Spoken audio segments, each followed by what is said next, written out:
Assalamualaikum warahmatullahi wabarakatuh. Perkenalkan, nama saya Novalia Aptarina dengan NIM 878228876. Prodi Pendidikan Guru Sekolah Dasar. Di sini saya akan sedikit mempresentasikan secara singkat mengenai pelajaran dari sejarah Pancasila bagi generasi muda. Selamat menyaksikan. Apa sih pelajaran dari sejarah Pancasila bagi generasi muda? Yaitu memahami perjuangan dan nilai persatuan yang menjadi dasar negara, mewujudkan karakter bangsa yang kuat, serta menjadi agen perubahan dan persatuan untuk masa depan Indonesia. Saya akan membahas sedikit mengenai proses lahirnya Pancasila dari awal sidang BPUPKI hingga pembentukan Piagam Jakarta dan juga Panitia 9 dan PPKI. Proses lahirnya Pancasila berawal dari sidang pertama BPUPKI yang merumuskan dasar negara, kemudian dilanjutkan dengan sidang Panitia 9 yang menghasilkan Piagam Jakarta pada 22 Juni 1945.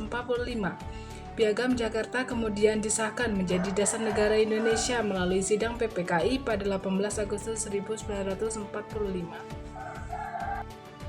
Proses lahirnya Pancasila yaitu pembentukan BPUPKI atau Badan Penyelidik Usaha-Usaha Persiapan Kemerdekaan dibentuk pada 29 April 1945 dan mengadakan sidang resmi pertama pada tanggal 29 Mei sampai 1 Juni 1945.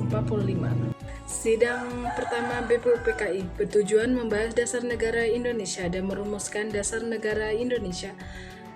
Para tokoh seperti Muhammad Yamin dan Soepomo dan Soekarno menyampaikan gagasannya. Yang pertama ada Muhammad Yamin yang menyampaikan 5 gagasannya. Pertama, peri kebangsaan, 2 peri kemanusiaan, 3 peri ketuhanan, 4 peri kerakyatan, dan kelima kesejahteraan sosial. Kemudian Soepomo juga menyampaikan 5 gagasannya. Yang pertama ada persatuan, 2 kekeluargaan, 3 keseimbangan lahir dan batin, 4 musyawarah, dan 5 keadilan rakyat.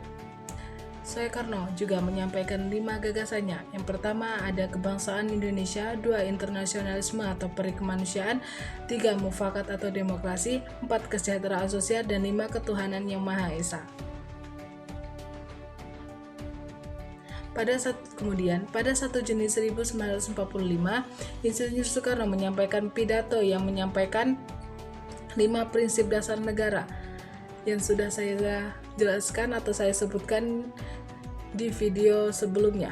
Kemudian Soekarno menyebutkan bahwa 5 prinsip tersebut tidak disebut Pancadharma, melainkan Pancasila karena Dharma berarti kewajiban sedangkan Sila berarti asas atau dasar.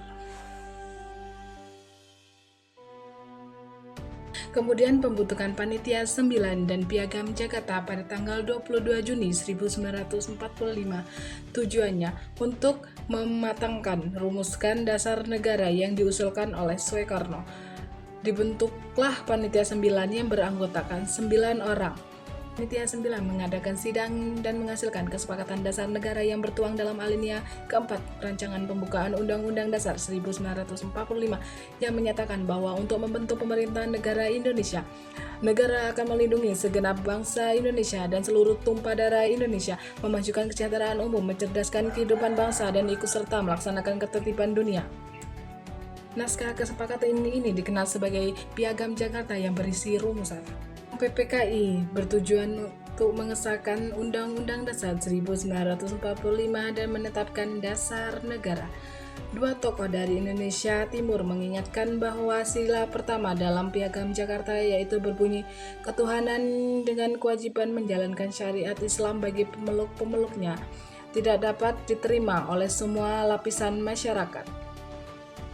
Itu karena keberatan dari pemeluk agama lain dan wakil dari Indonesia Timur karena dianggap diskriminatif dan dapat mengancam persatuan bangsa.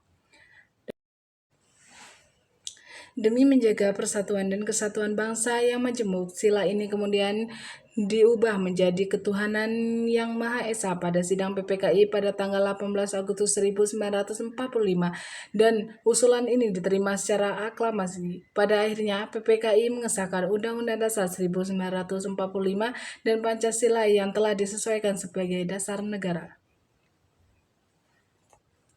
Sekian yang dapat saya sampaikan.